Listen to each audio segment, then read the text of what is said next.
पवित्र भूमि बोध गया पर कब्जा है और ब्राह्मण लोग आज भी उस जगह को छोड़ना नहीं चाहते हैं। इसलिए इस सभा के और नागपुर के नाग लोगों की उपस्थिति में इस एक्ट को आज मैं जला रहा हूं।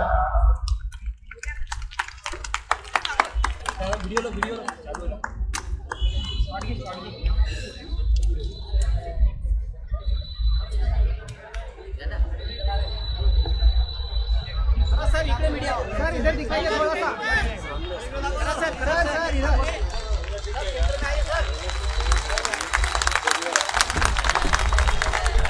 जलाओ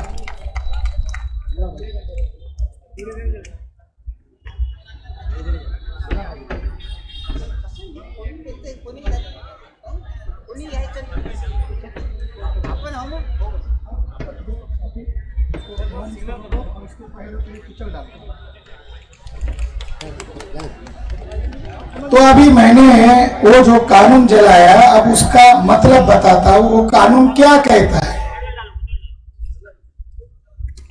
क्योंकि कालचक्र मैदान में पिछली बार पुलिस अधिकारी थे, कलेक्टर के लोग थे, तो मैंने कहा कि हम बोध गया को आजाद करना चाहते हैं और आजाद करने के लिए एक तो कोर्ट में जाना पड़ेगा और कोर्ट में हमारी कोई सुनवाई होने वाली नहीं है। तो अगर मैं ये एक्ट जलाता हुआ बिहार का कलेक्टर मेरे ऊपर अगर एफआईआर करता है तो कोर्ट में जाने का दरवाजा अपने आप खुल जाएगा, कोर्ट में तो जाना ही है। ऐसा कह के मैंने जला दिया था। तो उनको लगा रही है तो बहुत सारे सबूतों को लेकर घूमता है, ये तो खतरनाक मामला है और वहां जवाब नहीं दे पाएंगे, तो उन्होंने कुछ किया नहीं। आज नागपुर में जलाया। प्राचा साहब को कहा अगर मैंने जलाया तो क्या होगा, उन्होंने कहा हम लोग किस लिए, हमारा समाज किस लिए। तो साथियों, बीटीए एक्ट में 1949 को बनाया गया है। धारा नंबर 2 में यह लिखा हुआ है कि महंत ब्राह्मण, शैववादी महंत ब्राह्मण वांशिक आधार पर पीढ़ीजात मेंबर रहेगा। अगर इसकी सादी भाषा में अगर व्याख्या करो तो इसका अर्थ निकलेगा महंत ब्राह्मण महाबोधि महाविहार का मालिक है, इसलिए एक्ट जलाया है। महंत ब्राह्मण का कंट्रीब्यूशन क्या है कि पीढ़ीजात वो मेंबर रहेगा। और शंकराचार्य को आदर्श मानने वाले लोग हैं। शंकराचार्य को तो मोहन भागवत आदर्श मानता है, आरएसएस के लोग आदर्श मानते हैं, क्योंकि आदि शंकराचार्य टेररिस्ट ब्राह्मण है, आतंकवादी ब्राह्मण। और शंकर दिग्विजय नामक ग्रंथ में यह लिखा हुआ है कि आदि शंकराचार्य ने भिक्षुओं का वेश धारण किया, डुप्लीकेट भिक्षु बने और ओरिजिनल भिक्षुओं का गले काटकर हत्या किया। इसलिए आदि शंकराचार्य की फौज को प्रच्छन्न बौद्ध कहते हैं, डुप्लीकेट बौद्ध। हत्यारे लोग हैं ये, और जिन्होंने भारत में बौद्ध धर्म को खत्म करने के लिए हिंसा अभियान चलाया, वो ब्राह्मण इसका पीढ़ीजात मेंबर रहेगा। इसका मतलब है कि यह कानून महंत ब्राह्मण को मालिक घोषित करता है, इसलिए इसको जलाना जरूरी है। धारा नंबर 10 में लिखा है ड्यूटीज ऑफ बीटीएमसी। बोध गया टेंपल मैनेजमेंट कमिटी का कार्य क्या रहेगा, उसमें स्पष्ट लिखा हुआ है कि पूजा अर्चना करना और पिंडदान का समुचित निष्पादन करना यह समिति का कार्य रहेगा। पिंडदान क्या के लिए कर रहे हो, मरने के बाद। वो जगह मरने की जगह है या मुक्त होने की जगह है, वो तो बोधि ज्ञान है। कितना घृणित अपमान है। बीटीए एक्ट जिन ब्राह्मणों ने बनाया, उन्होंने वहां पिंडदान का प्रावधान किया और पिंडदान करना यह बौद्ध धर्म के लिए भयंकर अपमान है, इसलिए इस एक्ट को जलाना चाहिए। धारा नंबर 13 में लिखा हुआ है कि भले ही यह बौद्धों का स्थान है, लिखने वालों को मालूम था आज न कल ये लोग जगेंगे, फिर आंदोलन करेंगे, विवाद होगा, तो पहले लिख डाला यह बौद्धों का भले ही स्थान है, मगर कल जाकर हिंदुओं और बौद्धों में कोई विवाद होता है तो उसका समाधान न्यायपालिका में नहीं किया जा सकता, उसका समाधान बिहार राज्य का सीएम करेगा। ये कितना गुंडागर्दी वाला कानून है, ये तो गुंडागर्दी है। 2012 में वांगड़ी नामक एक नॉर्थ बंगाल सिलीगुड़ी के बुद्धिस्ट व्यक्ति सुप्रीम कोर्ट में याचिका लेकर गए। उनकी एक ही डिमांड थी कि ये जो 9 सदस्य में 4 बौद्ध है और 5 गैर बौद्ध है, तो उनकी डिमांड थी 9 के 9 बौद्ध होने चाहिए। 2012 में याचिका दायर की और 2018 में सुप्रीम कोर्ट के जज ने उस याचिका को खारिज करते हुए कहा यह जुडिशियल मैटर नहीं है, यह लेजिस्लेचर का मैटर है, यह विधिमंडल का मैटर है। कितने बदमाश है जजेस, ऐसा मिस इंटरप्रिट करने वाले, मिस इंटरप्रिट करने में ये लोग वस्ताद है। इसलिए इसका एक्ट को जलाना पड़ेगा। ब्रिटिशों के कानून को तुम मानते नहीं थे, तब तुम महान हो गए जब हमारे होली प्लेस पर ब्राह्मणों का कब्जा किया जा रहा है। केवल कब्जा नहीं किया जा रहा है, आरएसएस और बीजेपी के साथ मिले हुए नीतीश कुमार केवल कठपुतली बने हुए हैं। और वहां का जो गवर्नर था, अभी केरला गया है, उसके ऊपर राष्ट्रद्रोह का मुकदमा दर्ज करना चाहिए। जो वहां का गवर्नर था अभी भी जिंदा है, जिसका नाम आर्लेकर है, गोवा का चित्पावन ब्राह्मण है, ओरिजिनल आरएसएस का वर्कर है, उसको गोवा राज्य का गवर्नर बनाया। और उसने इंद्रेश कुमार की मौजूदगी में यह कहा यह बोध गया बुद्ध स्थली नहीं है, यह शिव मंदिर है। जो ब्राह्मण चुपके से इसका गलत प्रचार कर रहे थे, आज गवर्नर की यह हैसियत कहां से आ गई। इंद्रेश कुमार कौन है? इंद्रेश कुमार आतंकवादी ब्राह्मण है, मोहन भागवत के बाद सेकंड है। 22 जगह पर बम ब्लास्ट के उसके ऊपर आरोप है। अजमेर शरीफ बम ब्लास्ट में आरएसएस के 3 लोगों को आजीवन कारावास घोषित किया गया है। इस आधार पर हम ये कह सकते हैं आरएसएस कोई देशभक्तों का संगठन नहीं है, आरएसएस आतंकवादी ब्राह्मणों का संगठन है। अजमेर शरीफ बम ब्लास्ट का फैसला कह रहा है।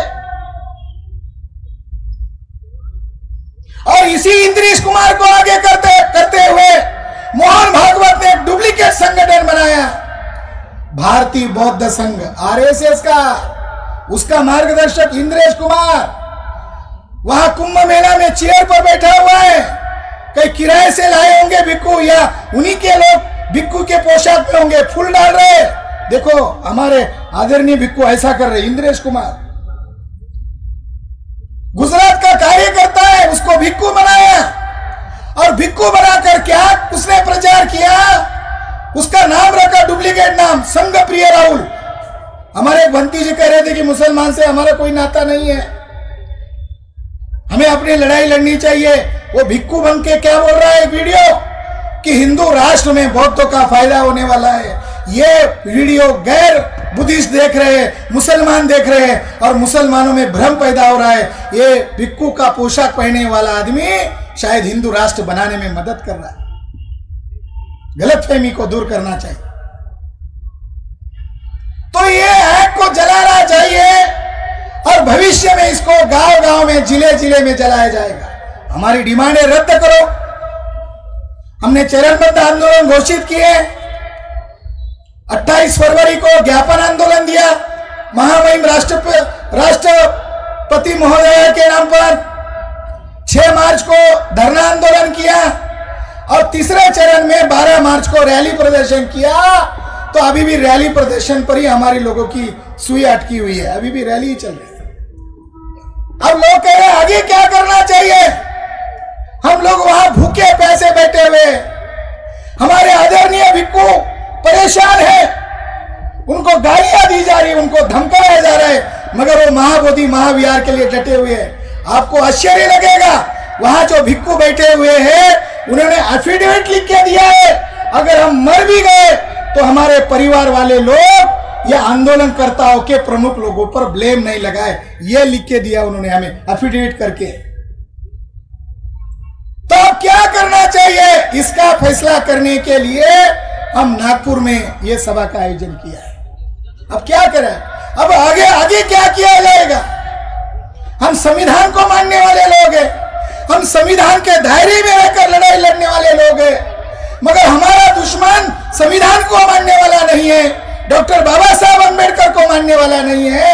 ऐसे दुश्मनों के साथ हमारी लड़ाई चल रही है। आदरणीय विनयाचार्य बंते जी ने कहा कि आने वाली 12 मई को जिस दिन शाक्य मुनि तथागत भगवान बुद्ध की जयंती है, उस दिन तो लोग जाते ही है, मगर ये नेशनल कॉल किया जा रहा है। ये केवल नागपुर के लोगों को कॉल नहीं किया जा रहा है, ये समस्त भारतीय लोगों को, बहुजन लोगों को कॉल किया जा रहा है कि 12 तारीख का रिजर्वेशन करो और चलो बोध गया, अभी हमें वहां शक्ति प्रदर्शन करना होगा।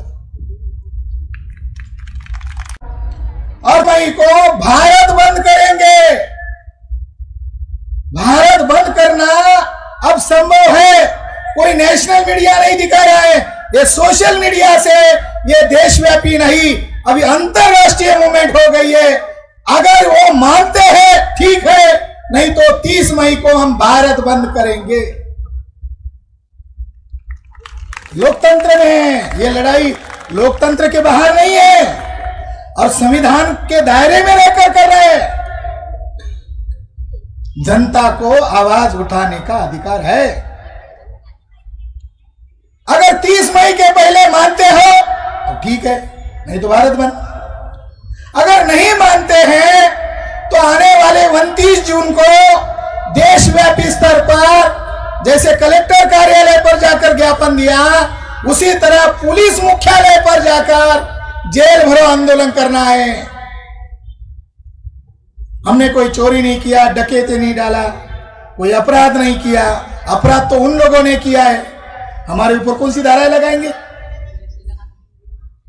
तो आने वाली 29 जून को जेल भरो आंदोलन करेंगे, देशव्यापी लेवल पर करेंगे। और मैं यहां घोषित कर रहा हूं, हमारे पास इलीट क्लास है, बुद्धिजीवी वर्ग है, वकील है, हम इंटरनेशनल कोर्ट में महाबोधि महाविहार का केस जल्द ही सादर कर रहे हैं। राजा साहब कह रहे थे कि भारत में कोर्ट में करेंगे। मैंने कहा भारत के जजेस होते तो मान लिया जाता। जब ब्रिटिश काल था तो ब्रिटिश लोग कहते थे कि सबको जज बनाओ, मगर ब्राह्मणों को जज मत बनाओ। तो ब्राह्मणों ने पूछा क्यों मत बनाओ, तो ब्रिटिश लोगों ने कहा ब्राह्मणों के अंदर जुडिशियल कैरेक्टर नहीं होता है, उनके पास न्याय का चरित्र नहीं होता। वो लड़ना चाहते लड़े, हमारा समर्थन है, मगर इंटरनेशनल कोर्ट में वो टिक नहीं पाएंगे। और इस मौके पर यहां पुलिस विभाग है, खुफिया विभाग है, आरएसएस का मुख्यालय भी है और हमारा दीक्षा भूमि भी है। तो आज इस मौके पर उन लोगों को वार्निंग दी जाती है कि 11 मई के पहले बोध गया को मुक्त करो, अन्यथा हम आज ही तारीख घोषित करते हैं। आने वाले 2 अक्टूबर को दशहरा है, अर्थात अशोक विजयादशमी है, हम लाखों की संख्या में आरएसएस के हेडक्वार्टर पर मोर्चा लेकर जाएंगे, क्योंकि लड़ाई है, लड़ाई को लड़ाई के तरीके से लड़ा जाएगा। मंदिर का तुमने रोका क्यों नहीं? हम मोहन भागवत को पूछने जाएंगे, तुमने कहा था कि जाति ब्राह्मणों ने बनाई है, प्रायश्चित लेना चाहिए, अभी तक प्रायश्चित क्यों लिया नहीं? तो साथियों, 2 अक्टूबर ऐतिहासिक दिन रहेगा, अशोक विजयादशमी का दिन रहेगा और ये लड़ाई हम करेंगे। इसके लिए जो कीमत चुकानी पड़ेगी वो कीमत चुकाने के लिए हम तैयार हैं, क्योंकि ये देश हमारा है, संविधान हमारे बाप ने लिखा हुआ है। और इस संविधान के खिलाफ जाकर ये बीटी एक्ट हमारे ऊपर थोप रहे हैं, ये जाहिर धिक्कार करने वाली बात है। इस मौके पर कुछ जानकारी आप लोगों को देना चाहता हूं कि बोध गया आंदोलन केवल एक मंदिर को मुक्त करने का आंदोलन नहीं है, ये भारत को बचाने का आंदोलन है। ब्राह्मण लोगों ने क्या खेल शुरू किया, हिंदू मुसलमान ये झूठ लड़ाई है, काल्पनिक लड़ाई है। असली दुश्मन मुसलमान नहीं है, असली दुश्मन बहुजन लोग हैं। ब्राह्मण मुसलमान को टारगेट करते हैं, मुसलमान प्रतिक्रिया करता है और प्रतिक्रिया को देखकर एससी एसटी ओबीसी हिंदू बनता है, प्रतिक्रिया से हिंदू बनता है और ब्राह्मण देश का शासक बनता है। ये हिंदू मुसलमान खेल नहीं है, ये अल्पसंख्य विदेशी ब्राह्मणों को भारत का हुक्मरान बनाने का एक गेम है। असली लड़ाई क्या है? असली लड़ाई बौद्ध धर्म बनाम वैदिक ब्राह्मण की है। इस देश के शेड्यूल कास्ट के लोग, शेड्यूल ट्राइब के लोग, अदर बैकवर्ड कास्ट के लोग, नॉमिनी ट्राइब के लोग, इनके पुरखे बौद्ध थे। इनको जगाने के लिए बाबा साहब अंबेडकर ने नागपुर में धर्मांतर किया और ये कहा कि ये महारों का धर्म है इसलिए महारों को दे रहा हो, ऐसा नहीं कहा। ये कहा ये नाग लोगों का धर्म है, ये नागपुर उसकी निशानी है, या नाग नदी बहती है और नाग लोग जो है ये बहुजन लोग हैं जिनको 6500 जातियों के टुकड़े में इन विदेशी ब्राह्मणों ने तोड़ा है। इन नाग लोगों को धर्म की दीक्षा दिया, ये नाग लोगों का धर्म। मैं हिंदू मुसलमान की लड़ाई काल्पनिक क्यों कह रहा हूं?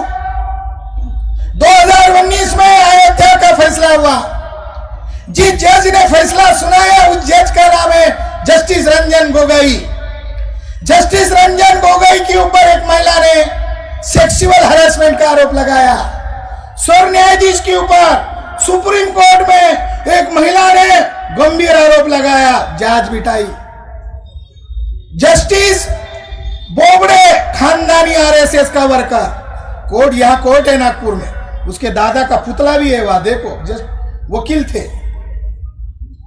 बोबड़े ने गोगोई की जांच की, पटनायक ने उस महिला की जांच की। अभी तक पता नहीं चल रहा है कौन दोषी है।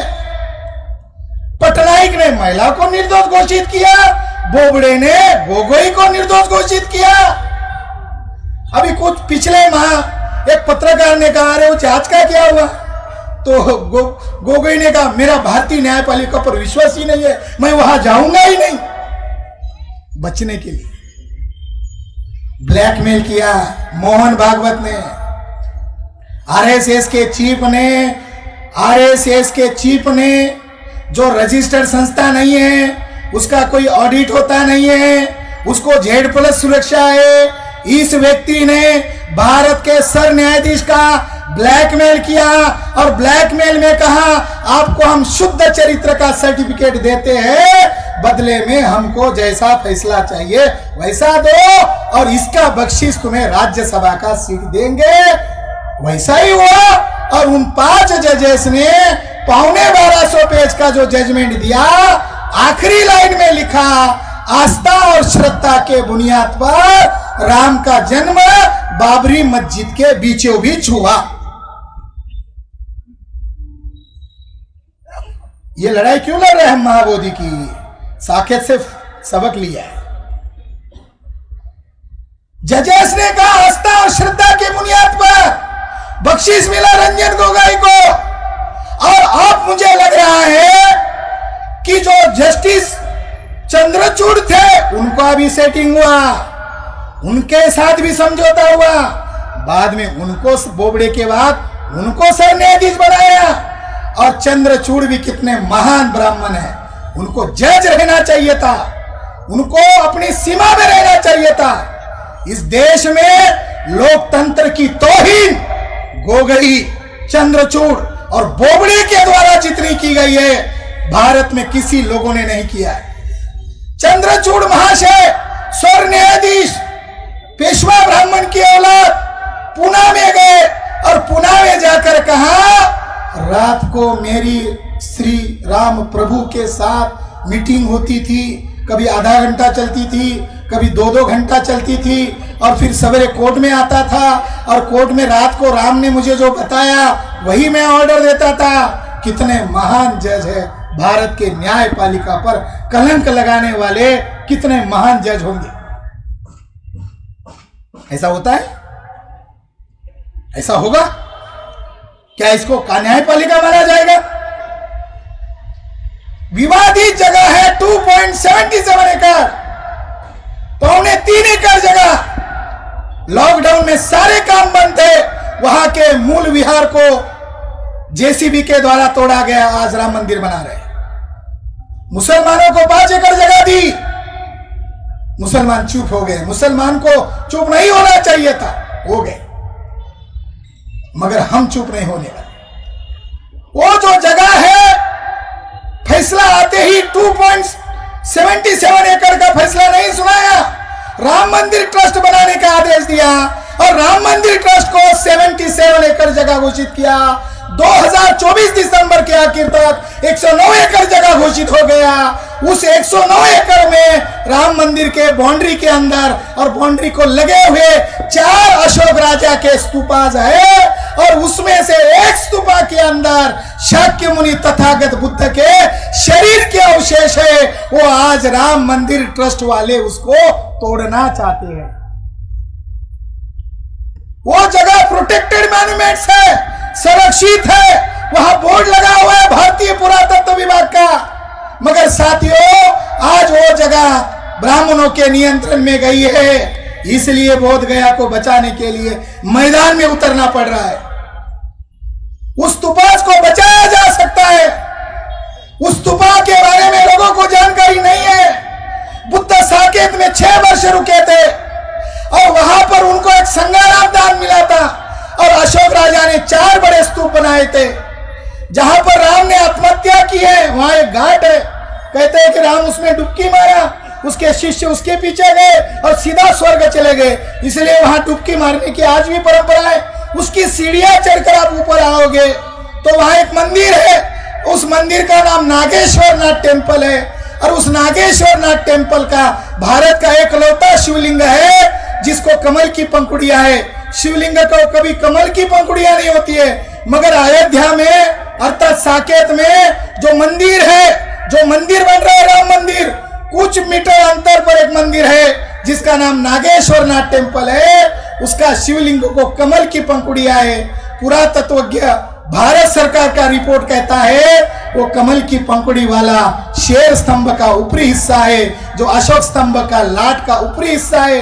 इन विदेशी ब्राह्मणों ने उसको जमीन में उल्टा गाड़ दिया, अब उसको शिवलिंग के नाम पर पूज रहे हैं। कितने नालायक ब्राह्मण हैं कि जिन्होंने हमारे अशोक राजा के शेर को उल्टा जमीन में गाड़कर कब्जा किए हुए। तो इसीलिए साकेत का मामला अभी विवादित बन गया है, हल नहीं हुआ है। उसको भी हम इंटरनेशनल कोर्ट में महाबोधि महाविहार के क्लब के साथ लेके जा रहे हैं। साथियों, महाबोधि महाविहार मुक्ति आंदोलन अनागारिक धर्मपाल जी ने शुरू किया था। श्रीलंका के वो भिक्खु थे, 1893 में भारत में आए, खंडहर बनी हुई जगह को देखा, महाबोधि नामक संस्था का निर्माण किया, और 1895 में वो शिकागो गए, अमेरिका गए, और वह विश्व धर्म सम्मेलन का आयोजन किया। उस सम्मेलन में उनके साथ विवेकानंद भी गए थे। विवेकानंद कायस्थ जाति के थे, विवेकानंद ब्राह्मण नहीं है, वर्ण व्यवस्था में बाला साहब ठाकरे के जाति के, कायस्थ शूद्र। वहां वो हीरो नहीं हुए। आरएसएस ने उनके नाम पर युवक दिन घोषित किया और झूठा प्रोपेगेंडा किया, युवक दिन। असली हीरो बने अनागारिक धर्मपाल, जिसको भुला दिया गया। धर्म परिषद होने के तुरंत बाद अनागारिक धर्मपाल शिकागो से निकलकर जापान में गए, टोक्यो शहर में गए, और बौद्ध देशों ने उनको कहा कि हम आपको 18 फीट बुद्ध की मूर्ति भेंट कर रहे हैं और उस महाबोधि महाविहार में जाकर रखो। अगर महंत या अंग्रेज इसको रोकता है तो हम लोग दुनिया के बौद्ध लोग भारत के ब्राह्मणों को भी देखेंगे और ब्रिटिश लोगों को भी देखेंगे। मूर्ति लाकर रखा, 40 लोग थे, उनके साथ उनकी माता थी, उनका जो महाबोधि सोसाइटी ऑफ इंडिया जो संस्था थी उसके अध्यक्ष महाथेरो सुमंगला भी वहां उपस्थित थे। उनके ऊपर जानलेवा हमला किया, बुद्ध की मूर्ति को फेंका गया, पूजा की सामग्री को लात से दूर धकेला गया। तो ब्रिटिश लोगों ने आईपीसी की धारा के तहत मुकदमा दर्ज किया और 1895 में गया मैजिस्ट्रेट के सामने जस्टिस मैकफर्सन के सामने सारी सुनवाई शुरू हुई। महंत ने कहा मैं इस जगह का मालिक हूं इसलिए मैंने इनकी पूजा को विरोध किया। तो महंत को पूछा कि सबूत क्या है, तुम इस जगह का मालिक हो? कोई ताम्रपट है, कोई अभिलेख है, क्या है तुम्हारे पास? तो उसने कहा मेरे पास पुराण है और हमारे पुराण में कहा है कि सिद्धार्थ बुद्ध का हमारे साथ कोई संबंध नहीं है, जो सिद्धोधन का पुत्र है उसके साथ हमारा कोई संबंध नहीं है। हमारा संबंध विष्णु का जो अवतार बुद्ध है उसके साथ हमारा संबंध है। मैकफर्सन ने कहा तो तुम्हारे ग्रंथों में उस बुद्ध की तारीफ की है, गालियां दी है? तारीफ तो करनी चाहिए। तो अलग अलग धर्म ग्रंथों को दिखाया। रामायण में बुद्ध को चोर कहा, अगर अवतार है तो चोर क्यों कह रहे हो? ब्रह्मांड पुराण की कॉपी दिखाई गई कोर्ट के चेंबर में और उसको पढ़ने को कहा तो उसमें लिखा हुआ था कि किसी भी ब्राह्मण को बुद्धालय यानी बुद्ध विहार नहीं जाना चाहिए, बुद्ध के मूर्ति का चेहरा देखना नहीं चाहिए। अगर गलती से भी देख लिया तो उसका अगला जन्म जो है जानवर के रूप में होगा, गधे के रूप में होगा, लिखा हुआ है। तो कोर्ट ने कहा अगर बुद्ध तुम्हारा विष्णु का अवतार है तो बुद्ध का चेहरा देखना पाप क्यों मान रहे हो? साथियों वो सिद्ध नहीं कर सका, मगर उस कोर्ट से एक बात सिद्ध हो गई। राठौर साहब आप जो बुद्ध धर्म को ओबीसी में फैला रहे हैं, उस कोर्ट में यह बात सिद्ध हुई कि भारत के तमाम पिछड़े वर्ग के लोग पूर्वाश्रमी के बौद्ध है। महाबोधि महाविहार का जजमेंट कहता है जगन्नाथपुरी बौद्धों का है। ये जो शंकराचार्य के जो 4 धाम है ये महाविहार है, ये इस कोर्ट से सिद्ध हुआ। आखिरी में उस जजमेंट में यह कहा गया कि इसको सूली पर चढ़ा दिया जाए तो भी कम है इस मर्द को, इसको आजीवन कारावास दिया जाए तो भी कम है, मगर वो सन्यासी होने के नाते उसको 1 महीने का कारावास की सजा सुनाई देते हैं और 100 रुपए का जुर्माना देते हैं। अगर 100 रुपए का जुर्माना नहीं दिया तो 15 दिन की ज्यादा सुनाई, ज्यादा जेल होगी। तो आज महंत ब्राह्मण उछल रहा है। महंत त्रिवेणी गिर ने पिछले सप्ताह में मीटिंग किया, प्रेस कॉन्फ्रेंस किया, अपनी कोठी में किया और जिसमें उसने डायरेक्टली इनडायरेक्टली आरएसएस का जिक्र किया। वो कह रहा है कि ये महाबोधि महाविहार केवल बोध गया का मामला नहीं है, ये समस्त हिंदुओं का मामला है, ये समस्त भारतीय हिंदुओं का मामला है। हम बैठकर फैसला लेंगे मगर हम बौद्धों के हवाले नहीं करेंगे। इसका मतलब है महंत के पीछे आरएसएस है। अभी मेरा एक मैंने वीडियो बनाया, मुझे आश्चर्य लग रहा है कि नरेंद्र मोदी दीक्षा भूमि अचानक क्यों आए। मुझे आश्चर्य लग रहा था कि नरेंद्र मोदी नागपुर में क्यों आए, उसमें भी दीक्षा भूमि पर क्यों गए। अब दीक्षा भूमि से सीधा दिल्ली चले जाते तो मान लेते नरेंद्र मोदी ईमानदार है, बुद्ध के सामने गए। अब बुद्ध को गाली देने वाले, बौद्ध भिक्षुओं की हत्या का समर्थन करने वाले हेडगेवार के भी दर्शन करने गए। ये देखो नरेंद्र मोदी का दोगला चरित्र, एक तरफ बुद्ध के सामने शरण हो रहे हैं और कुछ मिनटों बाद, कुछ घंटे बाद बुद्ध को गालियां देने वाले हेडगेवार गोलवलकर का दर्शन लेने जा रहे हैं। ये नरेंद्र मोदी का दोगला चरित्र। मगर उन्होंने वहां रजिस्टर के अंदर एक संदेश लिखा हुआ है और किसी साथी ने मुझे वो संदेश भेजा।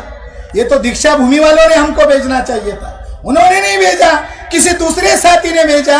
और उस संदेश में नरेंद्र मोदी नामक बीजेपी और आरएसएस के वर्कर ने, वो प्रधानमंत्री बाद में है, पहले वो मोहन भागवत को चरण छू रहा है तो वो उनके वर्कर है, उसमें उन्होंने लिखा सामाजिक समरसता लाना ये बाबा साहब अंबेडकर का उद्देश्य था। इसका मतलब नरेंद्र मोदी नामक जो आरएसएस का और बीजेपी का कार्यकर्ता है वो ये कहना चाहता है कि गोलवलकर और हेडगेवार का जो हिंदू राष्ट्र बनाना जो उद्देश्य था वही बाबा साहब अंबेडकर का लक्ष्य था। ये ऐसा लिखकर नरेंद्र मोदी ने महामानव डॉक्टर बाबा साहब अंबेडकर का तो अपमान किया ही किया है, मगर भारत के संविधान की शपथ खाकर प्रधानमंत्री पद का भी अपमान किया है।